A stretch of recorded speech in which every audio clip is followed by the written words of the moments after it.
welcome to the post-game show after round 3 of the US Championships. I'm Women Grandmaster Katerina Nemcova, and I am here with Grandmasters Yasser, Seirawan, and Maurice Ashley. It's a pleasure to be with you both, Kate. Yes, and we had a great day of chess, which had a big impact on the standings. So let's take a look. In the women's section, we have Anna Sargsyan, who only made a draw, which means she had 2.5 points, and Paikidze, a very important win against Tatev Abrahamian, and these ladies are tied for the first place. Irina Crash, very important win, as well as Alice Lee, and they are tied for the third place. Now in the open section, we have Wesley So, the sole leader of the event, who played an incredible game against Sam Shanklin, won, and now he's first, and then 2 players tied for the second place, Fabiano Caruana and Levon Aronian. And Maurice, that was a very important win by Nazi. Absolutely. That game with Paikidze beating Tatev Abrahamian was such a dominant affair. Now, Nazi has won this title twice, but she hasn't been taking the leads early on for years, in fact. Maybe she's been too much of a commentator, but she showed some real style, some real class, and some true powerhouse chess when she sacrificed her knight on f5. Take a look at the video. And if you take here, the knight goes to f5, queen's taking, g6 is coming, you're crying, this is horrible, as your children will not be eating tonight. I mean, it's just a terrific position for white, and Paikidze, she won yesterday. Right.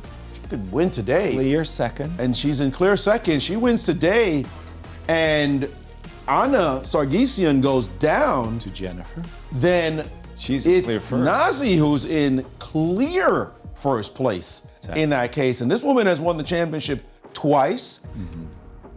No surprise if she starts showing some real style and form that she played in her winning championship years. She's a big moment in this game, and when we see moves like this, we get excited because we know we were talking about this typical sacrifice of the knight going to f5. You see this happen in the old school real low peasants. If you don't know your classics, shame on you. Go study your classics because they show this stuff, and this is how we know snap, like that. I showed Yasser Seirawan this position. He said, knight f5. I wouldn't even think to put it there. I don't believe him. But anyway, I more or less believe him. The guy won 4 championships for a reason. Well, Nazi's won 2 championships for a reason because she did play knight f5.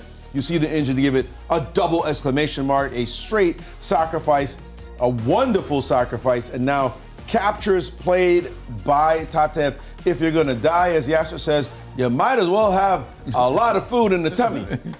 Wow. Then Decided Queen to H8 continue, checkmate. but that's Queen mate in one. H8 is checkmate in 1, and she's played it, and there you have it, handshakes. And our congratulations to our star commentator. And a very important win against Tatev Abrahamian. Huge. And yes, commentators can play some good chess from time to time. Well, Nazi is a former 2-time champ, showing that, yes, indeed, when pushed, she can get it done. And that was just a special game for her. She's going to be quite proud as now she's tied for first place.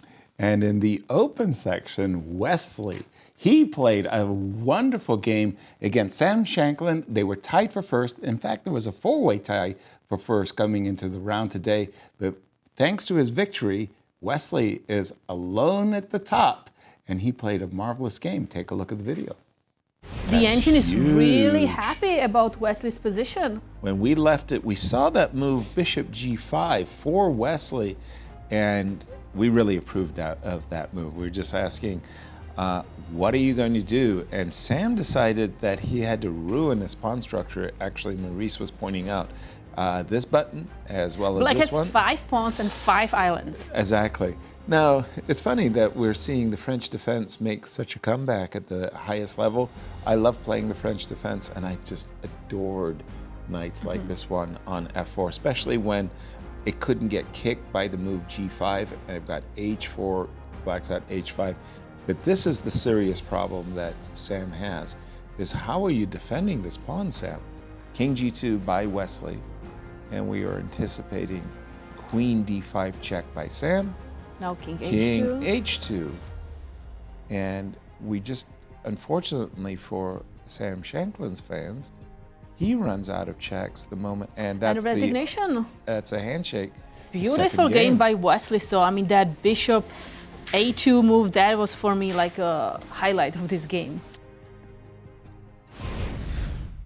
And another important game in the ladies was played between Jennifer and Anna. Yes, the two-time champion Jennifer Yu had a great opening, 2 bishops, really strong, but then she missed on a golden opportunity to take down the leader of the women's event, Anna Sargsyan, who was able to come back. Let's take a look.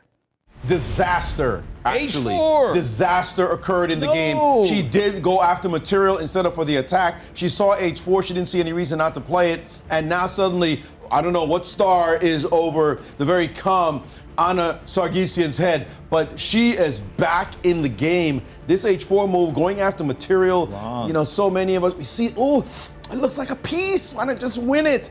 But your pawns on this side, they're dissipating rapidly, and you're going to have a 3 against 3 on this side. H4, a mistake. We've already analyzed it. Just simply take on E4, and you could carry out the whole operation. She's going to be okay. Did she play the move yet? Let's see. On the board, she has no other move, in fact. She just has to do it. So it looks like she's sitting up. No, she has not made the move as yet. Jennifer sees she's winning a piece and has decided to convert. That's what time pressure does. She had only 7:57 left. She'd made a concrete decision instead of playing for the nebulous attack. That's what happens to you when you have no time on your clock.